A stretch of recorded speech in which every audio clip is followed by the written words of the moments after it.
Dang it. All right. All right. So everybody, Darryl, it's your turn.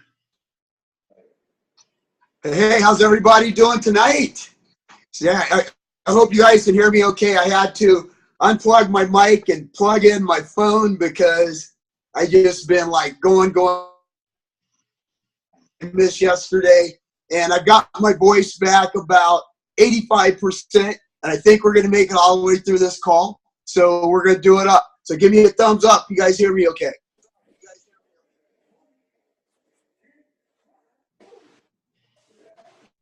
You're good. Yep. Awesome. Awesome. You guys are freezing up. I don't know if it's on my end or your end. But anyway, Trisha, you got it right on the money. I mean, mindset is the absolute key. If you don't have it together here, it's never going to happen inside of here. And the bottom line is that transformation that you guys are on, you have to begin to transform on the inside. And that's the inside of here first. Because what you have to remember, you are only going to be who you are. Think about that. You are only going to be who you are. So you're not going to look like that fit person. You're not going to look like that healthy person. You are not going to look like that athlete unless you think like that fit person, that healthy person, and that athlete, so you can become them. We're always trying to become something better. The most important part of your fitness program is your personal development program. And I will say that over and over and over and over. And a lot of years I didn't say that, you guys, because I didn't want to scare people off. I was like, well, people just come, they just like want to train. You know, they just want to get their nutrition. But then what I started realizing is the people that we were working on up here, we were working on that mindset, we were working on their person. All of a sudden, we started seeing the results in their body, okay? So when we work on your person, we're going to see the results in your body. And are you going to get it perfect? No. So what you're going to do is you're going to reset, restart, do it better. Reset, restart, do it better until we get there. So you got to work on that person. So that's what the mindset stuff is all about. Now, what I'm going to do tonight, I see like a lot of stuff in the thread. So I'm going to, I know we're kind of a little bit limited on time. So I'm going to address, as much of that stuff like right in the thread as I can. And, try and answer, some of those questions, directly and specifically for you. Because I know you guys, you do have the fitness questions. And we do want to address those because, yeah, the fitness part, it's a little important. We got to have the training and nutrition part. It's a little important. But it doesn't matter unless we have this. That's what I'm telling you. That stuff will get you temporary results. I can get you temporary results all day with fitness and nutrition. But if you want long-term, lasting, forever results, remember, you have to become that person. So that's how we're going to be approaching this. So I just want to tell you guys, one of the big things that I saw, and I've actually seen this a lot lately, is plateaus. People wondering like, well, what do I do when I plateau? How do I break a plateau?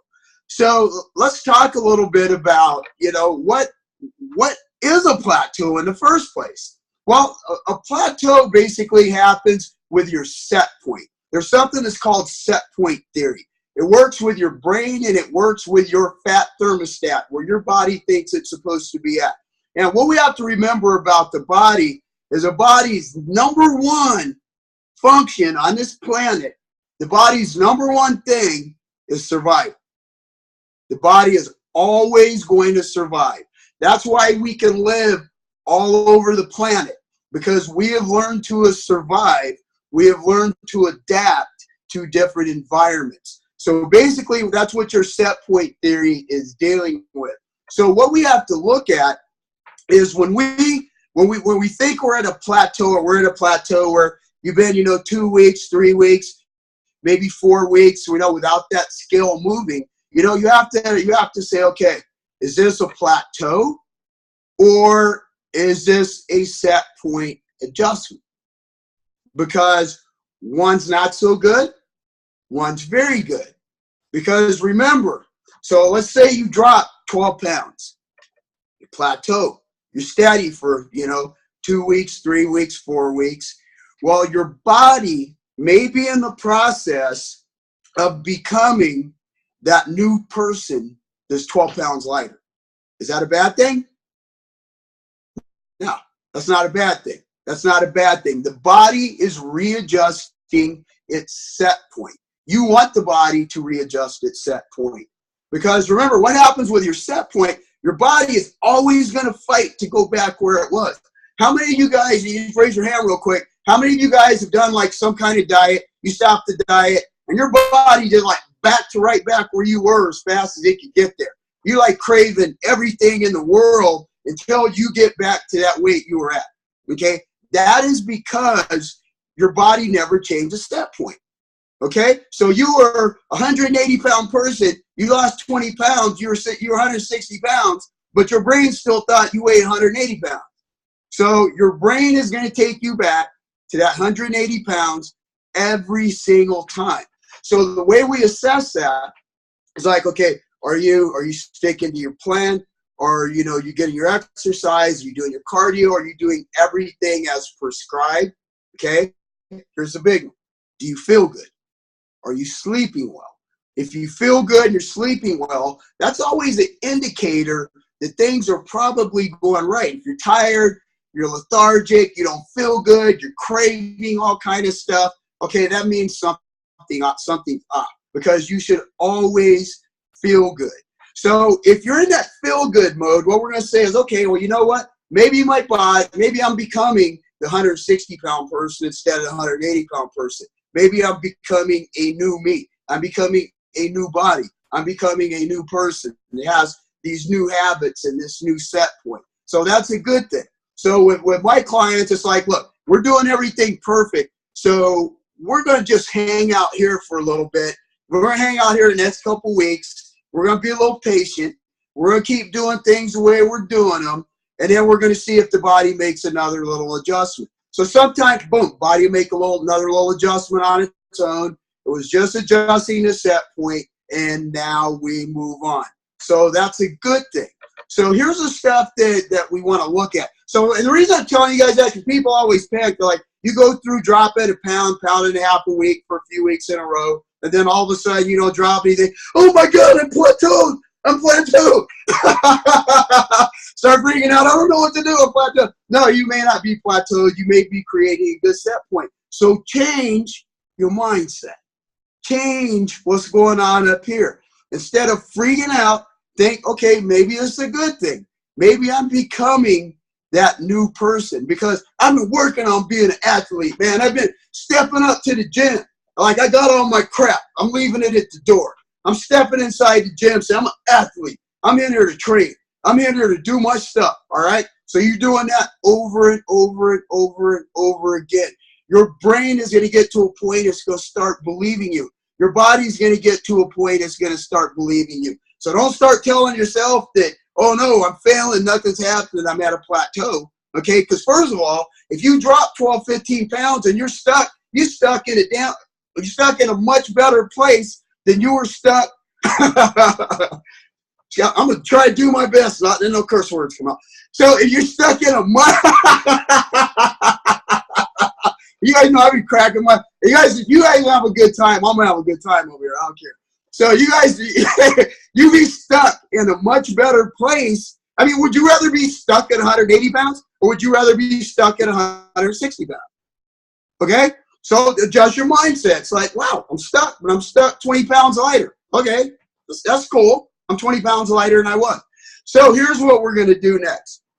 We're gonna ideally find out your body composition, because we have to remember, we got that fuel transfer thing. It's like we got energy in, we got energy out. It's like, how much fuel does my body need? Have I been putting on muscle? Okay? So if you're like, and because of my voice, it may crack. I may sound like a little girl every once in a while too. So, just so what happens every once in a while, if you put some muscle on, Now your metabolism is trying to speed up and you need more fuel. Okay? But remember, you're dieting, right? So you've been, and you guys don't freak out too bad about the word dieting. Dieting is the amount of food and what you drink. I mean, it's a real thing. It's not a bad thing. Okay? So you've been doing this program, and now all of a sudden, you have to look and see, am I putting the right amount of fuel in my body? Because you may not be getting enough calories now because you gained muscle. So if you gain some muscle, your body needs a little more fuel. So your body's response to that may be to plateau and just slow down. So we have to check that because we may need to increase your fuel a little bit. So now when we increase your fuel, we're telling the body, hey, you know what? All right, it's okay to go back into this fat burning mode. We're good. So you want to find out where you're at. It could also work the other direction. Because if you've had your calories, check this out. So you've had your calories too low, and you're too low below your set point, and now you've been losing muscle. Now think about this. If you gain muscle, you need more calories, right? Because you need more fuel to feed your metabolism. If you lose muscle, you need less calories. Okay, that is not a situation we want to be in. Because you're only going to do that for so long and cut your calories back. And then what's going to happen is you're going to cause what some people like to call metabolic damage. Let me tell you what metabolic damage is. You don't break your metabolism. You're like, oh man, my metabolism's cracked, it's broken, it's damaged. You don't break your metabolism. All you do is you teach your brain something different. Your body just stays in storage mode. Your body's like, okay, you know what? We got to stay in storage mode. We got to stay slow because we don't have enough fuel here. We got to hold on to fat and not burn fat. So that's where it's important to have an idea of where your numbers are. And we were able to get those formulas with, BMR calculators that are out there online that'll tell you, hey, this is your basal metabolic rate. This is the amount of calories that you need. And if you want to lose weight, this is where you should be. You want to make a little note of this, okay? And remember, as we're talking about this stuff, everyone is a unique individual. So a lot of it is just conceptual and where we start. It doesn't mean that it's in concrete for everyone, okay? Typically, 500 calories under your set point is where you're going to lose weight. So let's say that, your BMR is 2,000 calories. Well, 1,500 calories, you would lose a pound a week.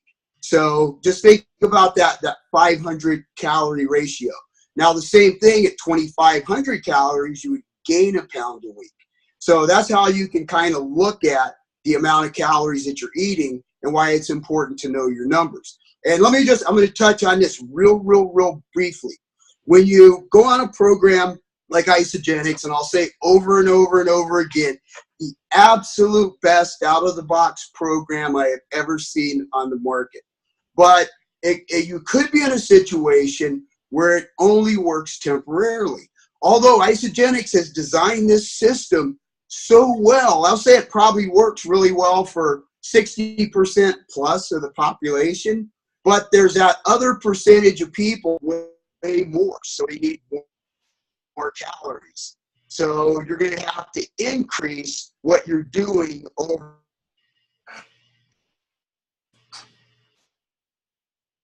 You're freezing on us, Darryl. But it will work temporarily for you. Yes. You're freezing. All right, that's my next question. So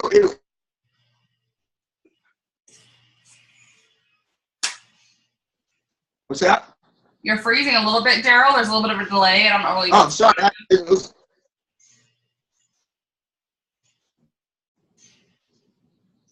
Okay, yeah, I'm getting a delay, so it's breaking up real bad. Yeah, we'll hold. I'll just go ahead. Can you hear me okay?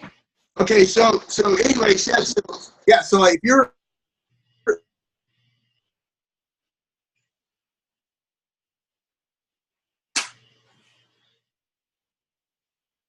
Yeah, he's just going to have to end the call and call back in. Yeah. Are you, is it, it's not me, is it? Like you guys are all experiencing that? Yeah. Okay. Because it seems like he's like 3 seconds behind us for some reason. Well, he's totally gone right now. Yeah. I'm going to text him right now and say just to call back in and clear that. And I want to get Doris's question answered. Are you there, Darryl? Yeah, I can hear you. Okay, cool. It's freezing up a little bit. I'm not really sure what's going on. We had 2 questions, Darryl. One is what you're talking about, these principles. Is that the same with the diabetic? And then the second was where would you find a good calculator as far as, BMR, like checking that? You know what? You can Google BMR calculator, and there's a ton of them online. Okay. And then as far as calories and stuff, these same principles apply to a diabetic? Yes. Yeah, diabetics are still going to have the same energy load. The only difference for a diabetic is they have to watch their carbohydrates. Different types of carbohydrates, making sure they're lining them up with their insulin and so forth. But still going to work the same. Okay. So are you guys hearing me okay now? It's a little bit pixelated and choppy. Huh, that's strange. Okay, hold on a second. Yeah, you might want to end it and call back in and see if that fixes it.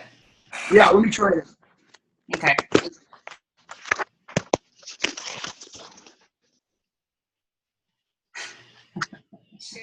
Did anyone catch when he said the 500 calories under your set point is where you'll lose weight?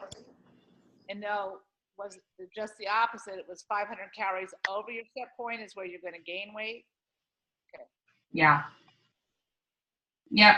And if you guys aren't aware, I am taking notes over in the chat box. So if you miss something or you want to see something or you have questions, you can look at the chat box. If you've never used that before, you just click on chat on the bottom of your screen and it'll pull up a little text thread thing that we have going on. All right. Let's see here.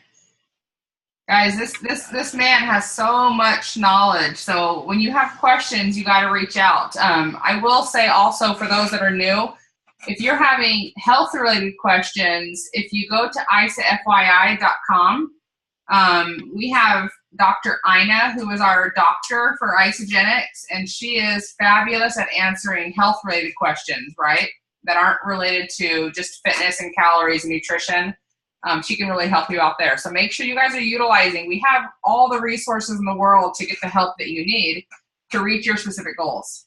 Okay, so Doris, there's some great articles for diabetics if you go to isogenicshealth.net, right?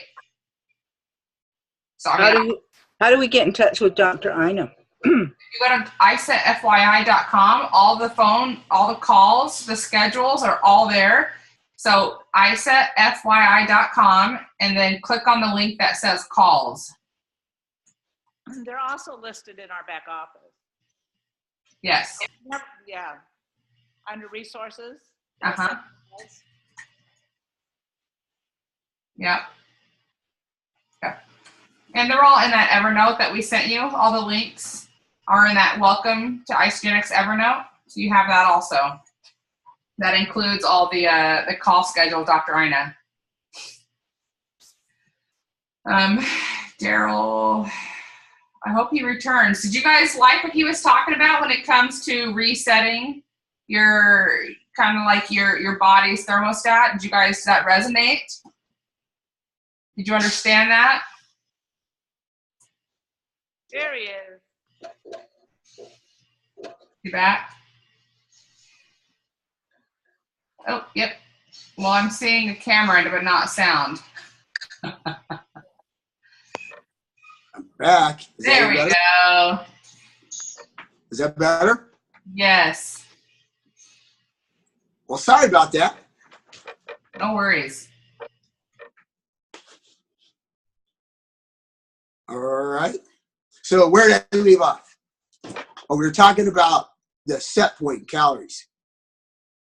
Yeah, so the thing is, like, so again, we're talking about plateauing. If you get to that point where you plateau, it's going to be important to know your numbers at that point. So my whole point is right out of the box, the program's going to work great for a little while.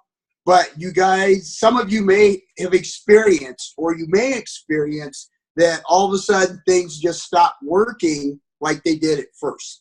So that's when we may have to get a little more scientific and get the numbers figured out. So can you guys hear me like kind of like steadier now? Good? Okay, awesome.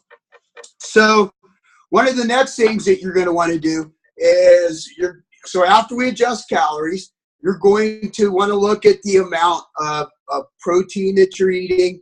And again, you're going to want to get between 24 grams and 30 grams per meal. That's going to be very, very important. Now, the amount of protein that you need is going to vary person to person, but kind of a good guideline is if you're trying to put muscle on, you want to be at a gram of protein per pound of body weight, typically. And again, this is individualized. And if you're on a weight loss program, it's good if you know your body composition, because then you'll be at a gram of protein per pound of lean body weight. So if you know your body fat, then you can determine exactly what that is. But if you don't know that, you can use the gram per pound of body weight formula and then just reduce it by about 30 grams. So, and again, it's kind of generic, but you're gonna be close. Very important is your protein pacing. That you're getting that protein in, every 3 to 4 hour period. Very, very important that you do that. Okay, next, one thing you're going to want to do is maybe add some caffeine into your meal plan. So, when you're adding caffeine in, here's what I was saying. Isogenics fix this too, because they fix everything. But black coffee with medium chain triglyceride and green tea makes a wonderful fat loss tonic. If you look at the Isogenics coffee that our company makes, it is black coffee, it's organic, and it has green tea added, and it has MCTs added, which are medium chain triglycerides. Great to help kind of boost that metabolism just a little bit, to maybe get your system going again, get you back into that fat burning zone. The other thing you can do is introduce, e-shots in there if you're not using e-shots, because e-shots, you're going to get that little caffeine hit. You're going to get about 85 milligrams of caffeine, about the same amount as a cup of coffee. You guys that are caffeine sensitive, remember that caffeine is from green tea and yerba mate. It's very natural sources, so it's not like one of the chemical type caffeines that's going to make you all nervous and jittery and whacked out. It's very, very subtle. And especially with the adaptogens in, it works very, very subtle. So that's something else you may want to kick into your program. The other thing you may want to do, something I do with my clients that I call a refeed. And I only do this with people that have been, like right on the money, right on their meal plan, sticking to everything. It's going perfectly. A refeed is where, you go out and basically you eat a meal that's going to have some extra carbohydrates in it more than anything. I'll send my clients out and, just have a burger and fries for that last meal. Something that is going to increase the calories, increase the carbohydrates. What that does, it kind of works on your brain. It works on the leptin hormone, and it can cause a little shift in your metabolism. But again, if you're not sticking to something regimented, that's not going to work for you. Then it's just going to be kind of like, going out having a cheat meal, which is cheating, which I don't like. Refeeds are completely different. But again, the whole idea is to give the metabolism a little boost. The other thing, if the scale is not moving, you may want to look at the amount of sodium that you're actually getting in your diet. Your sodium should be around 2,300 grams of sodium per day. I always recommend, if you're going to use sodium, use salt. You use Himalayan pink salt. loaded with 80-something minerals. It's very, very healthy as long as you're staying within a healthy range. But if you're getting processed foods, prepared foods, you're out eating at restaurants, even though you may be eating seemingly very clean, what could be happening is you're getting too much sodium in your foods from the way that food was prepared. Sodium will make you retain water. That water retention is going to show on the scale as weight gain. The other tip is if you are not using Ant Knox, throw Ant Knox into your regimen. One thing I believe about that product is that it's great in the Ant line and the performance line because it's got great benefits for athletes, but that is a health food. I mean, it's loaded with, vegetable concentrates, fruit concentrates, it's beet juice. You're getting those healthy nitrates, releases L-arginine, which is an amino acid that's going to do some wonderful things in your body. One of the big things it's going to do, it's a vasodilator, moves nutrients into the muscle, waste products out a lot more efficiently. So that can also help give you a little boost and move you along a little bit better. Not to mention all the other health benefits it has. So remember that water retention. And with water retention, make sure that you're drinking plenty of water. If you're drinking enough water, your body is going to work properly. It's going to flush itself. If you're not drinking very much water, your body is going to retain water. It's kind of like not eating enough food. Your body's going to retain food because it doesn't know when it's going to get any more. So make sure you're drinking plenty of water. Typical guideline. I mean, I usually tell my clients, is like, look, try to start with a gallon at the beginning of the day. Try and get a gallon of water in every day. That's something, again, that can be individualized. But, typically it's going to be half your body weight in ounces. Hey, real quick, Darryl. Yes. What if you are craving salt? Like if you're craving salty things? Well, again, we would have to look at, how much sodium you're actually getting in your diet. Salt for some people is just it's kind of their go-to, and it may not even be the salt that they're craving. They're craving the food that their brain knows is salty, like that crunchy. They want that crunchy stuff, which why it was brilliant that Isogenics did the whey thins, because you got kind of that crunchy, salty, kind of take care of that. So again, sometimes your brain will cause you to crave the things that it has that it knows it really wants. So that could be it. Other times dehydration can make you crave salt. So again, look at the amount of water that you're drinking. So we covered protein pacing. Training, if you're weight training, change up your training program. Maybe stop doing the same thing all the time. Completely change it up. Change up your cardio. Maybe throw in HIIT training, high intensity interval training, high intensity interval training. You're going to be moving exercise to exercise within a time period. Typically can be 20 minutes to 40 minutes. More advanced classes can be up to an hour. But again, you're moving really, really fast. You're going to elevate your heart rate. You're going to get your body in fat burning zone. You're also getting the benefit of resistance training. So your body goes into this massive energy and oxygen uptake and calorie burn when you're done training. After HIIT training, it can be 24 to 48 hours. So that means 24 to 48 hours, you've got an elevated metabolism. You're using more oxygen. It's actually called EPOC. And you have to remember that when your body is using more oxygen, you can also burn more fat because it takes oxygen to burn fat. So you want to increase your metabolism, burn more fat, throw some HIIT training into your routine. Also, especially for women, train heavier. Very important. Train heavier. Now, always be safe. Don't get injured, but don't be afraid to hit those weights. Because remember, when you train heavier, not only are you going to get the health benefits of strengthening your bones to prevent osteoporosis, you're going to help your posture. but you are also going to stimulate the muscle to be able to put on more muscle mass. You also work on your endocrine system. The more muscle mass you have, the faster your metabolism is going to be, and the more calories you're going to be able to burn. You also shape your body. And I just want to tell you guys real quick, it's a myth that, for toning, you want to, do lighter weight and higher repetition. What's toning anyway? You're either putting on muscle or you're not. That's the bottom line. You don't tone muscle. You put muscle on or you don't. You get stronger and grow or you don't. There's no such thing as toning, okay? Throw that one out the window.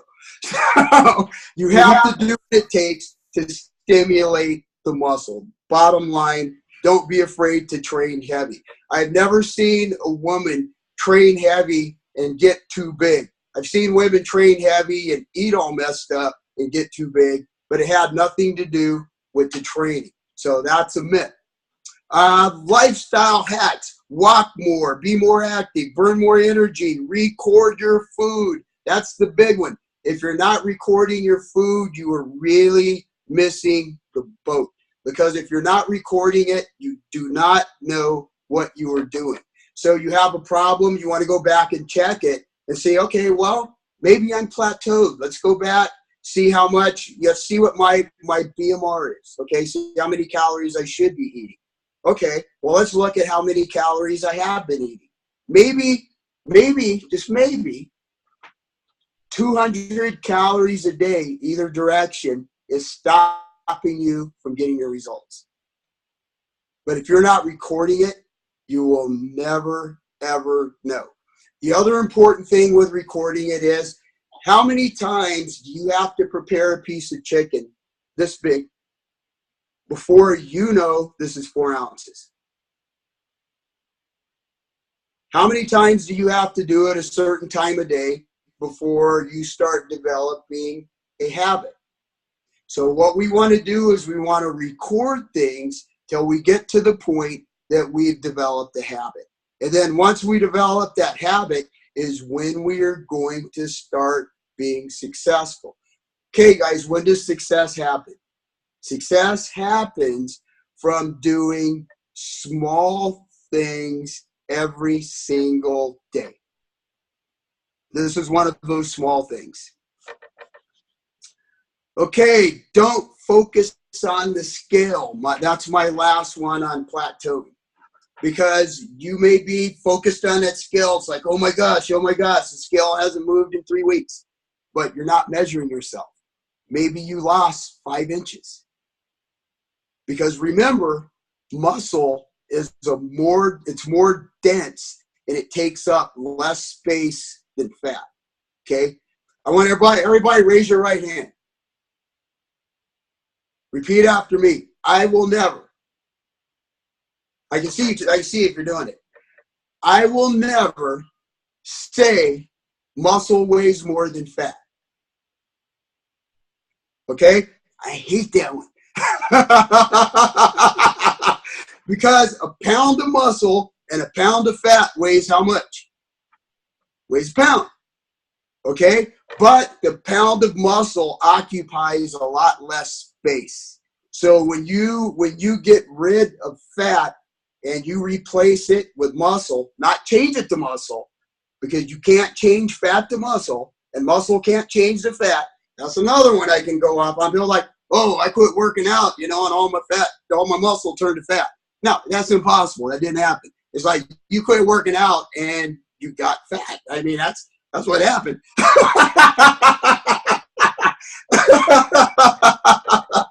So what you have to remember is you can put muscle on, which is a good thing, but your body may be heavier because you put that muscle on, but it's going to be smaller and more compact. And that's what we want. We want that smaller and more compact body. So very important that you're using multiple methods of checking your progress. We're using the scale, we're using measurements, and if you have the ability, check your body composition so you're monitoring your body fat. That way you really truly know where you are. I've literally seen people quit their program that were getting results because the scale didn't move. You wouldn't want to be one of those people. Okay, so does anybody have any questions on the plateauing? And then I'll go ahead and move right into some of your questions from the thread. If we have time. Do we have time, Trish? We have about 10 minutes. Okay. Does anyone have any questions? When did you have this one? Yeah. I think Connie's daughter has a question. Okay.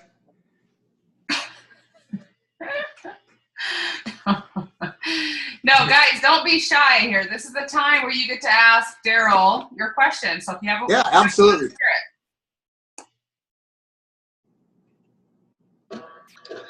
Could you? I tried Knox before, and I really Okay. enjoyed what I liked what it did for me, and I hadn't been using it for a while. I used it again this morning, and it made a big difference. Well, not this morning, but last night, and it of course saw the results this morning in my workout. And what exactly is Knox doing to my body to cause this? It's my daughter asked me, "Why are you using that?" In a nutshell, what Knox is, you have to remember your muscles are engines. That's all they are. They're just engines. What the Knox is doing, it's helping more fuel get into the engine. And then once that engine's burning, it's creating waste products. Those waste products stop the muscle from working so well. So the Knox, because it's a vasodilator, it moves more fuel in and more waste products out. So it lets the engine work more efficiently. So that's why you can train a little harder, a little bit longer, and you don't get as sore afterwards or as sore during, because those waste products are being removed.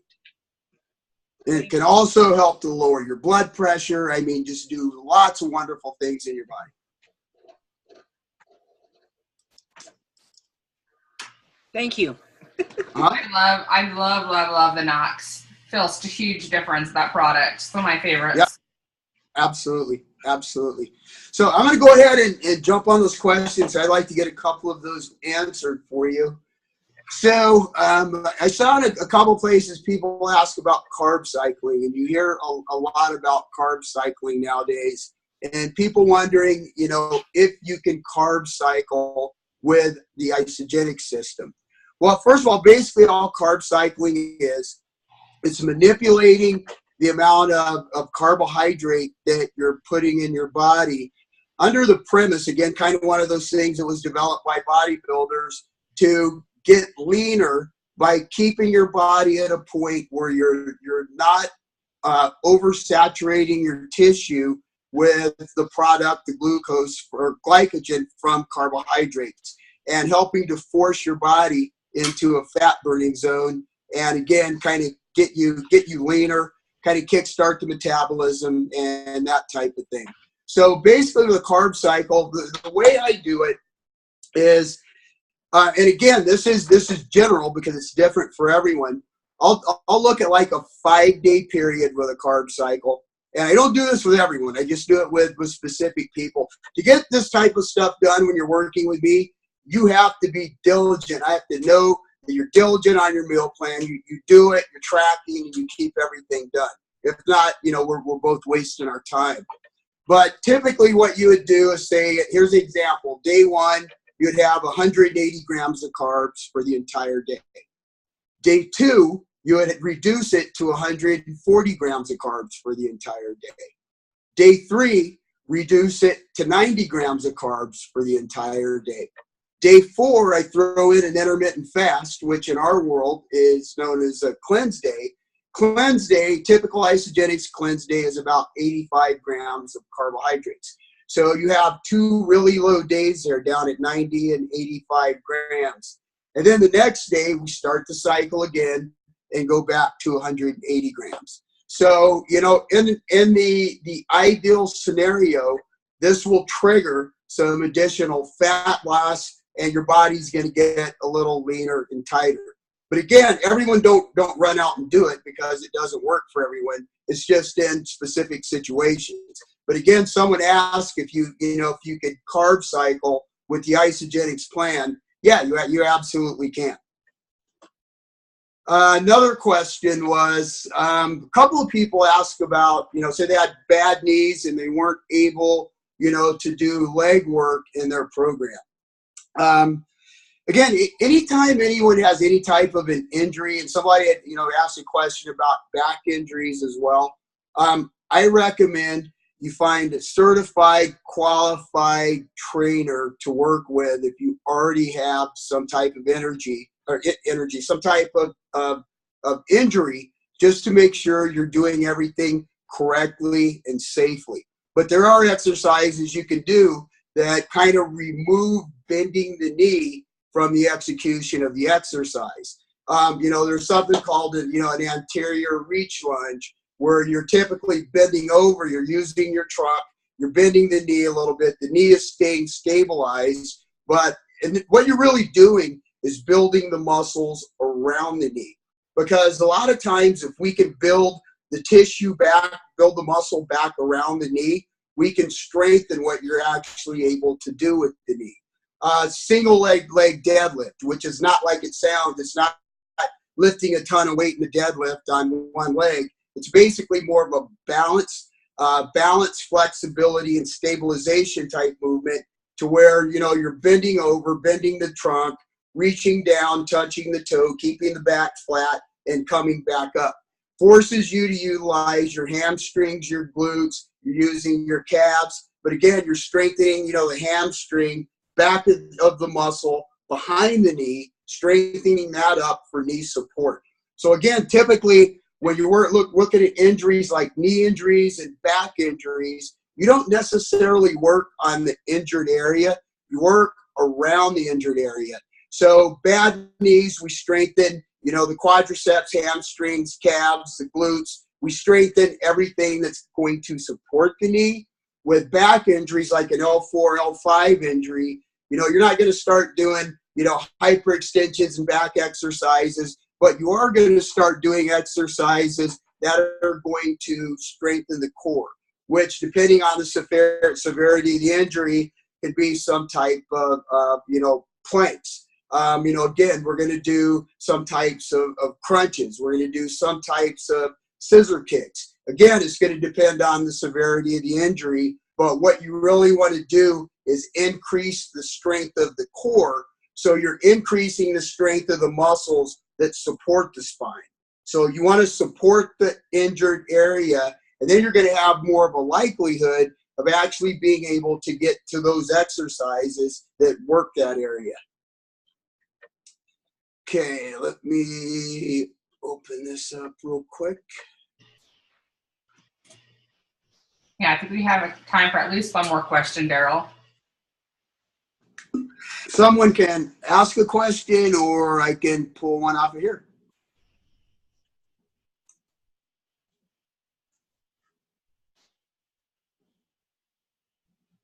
Is there anyone that shouldn't be working out? Is there anyone, is there any case where they really shouldn't be working out, or is that always suggested as far as weight training? Oh, I think everyone should weight train. With most injuries, you can stabilize and work around the injured area. I mean, I've trained people with, more steel and rods and screws in their body than you can imagine. It's just a matter of stabilization and working around the area. And that's why I always say, if you have an injury, you really need to work with a qualified trainer, so you don't end up getting injured much worse. And, even though I'm an online trainer, I would say you have severe injuries, you need to go work with someone hands-on. They need to be able to touch you, to see you, and work with you. I got another one right here real quick that I want to jump on. Somebody said best exercise for flabby arms.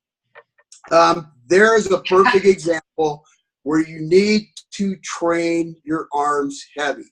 So, your initial thought is going to be, oh, well, I don't want to train heavy. My arms are already too big. I don't want them to get any bigger. Okay, what you want to do is increase the muscle mass in the arm, which is going to help to metabolize fat. It's also going to help to shape the arm. So again, train heavy. Don't be afraid to train heavy. And when I say train heavy, I'm talking about rep ranges, 8 to 12 reps. I'm not talking about doing singles and triples and powerlifting type thing. I'm talking about, bodybuilding growth movements that you're going to do for, 8, 10, 12 repetitions, every once in a while 6. So again, get in there, man. Just do that work, eat your food. Don't be afraid to train. Don't be afraid to eat. You'll be fine. What about, we have a question here from Mackenzie. What about pregnant women? Pregnant women. Well, every pregnant woman is going to be a different situation. And it depends on what you've been doing prior to the pregnancy. So, if you have not been exercising, starting an exercise program when you get pregnant is probably not a good idea. Now, starting to do yoga, Pilates, things that are going to help strengthen and stabilize your core and flexibility, that's a good idea. But if you've already been weight training through first trimester, you can pretty much continue everything that you were already doing. Second trimester, you want to make some modifications because now, the baby's starting to grow, starting to take up more space.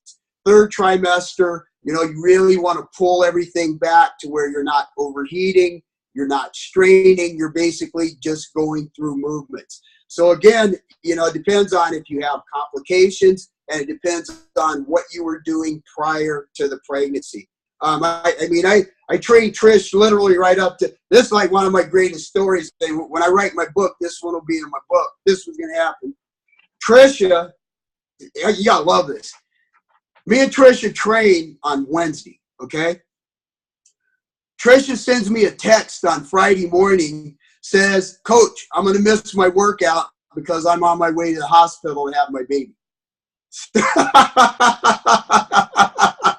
That is the greatest story of all. So you want to know how can you train up your pregnancy? Well, you can train right up to having the baby pretty much. But again, depends on what you were doing ahead of time.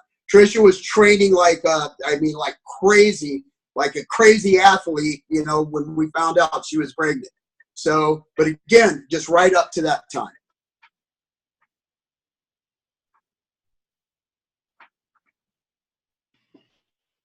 Awesome, Darryl. Well, I'm going to let you close us out because you are the king of energy. So just Awesome. All right, we guess who I get when I can see the most people. All right, here's what I want everybody to do. This is huge. Okay, I want everybody hold your right hand up in the air. And I can see if you got your right hand up or not, okay? And I know where you live. So hold your right hand up. Now, what I want you to do is like look this, up with your hand. Thing or like all the way up? All the way, up, man. You reach the sky, finger pointing straight up. Reach the sky. Now I want you to point that finger back to yourself. And I want you to stare at that finger. Repeat after me. I am freaking awesome. I keep going. I am going to crush the next 3 weeks. Crush the next 3 weeks. There you go, right there, you guys. I love you guys. You rock. You should do that every single morning. Start your morning every day telling yourself how awesome you are. All right, on that note, guys, we love you. Have a fabulous week. We'll see you next week. Tuesday. Have a wonderful night, you guys. Bye-bye. Good night. Good night. Good night.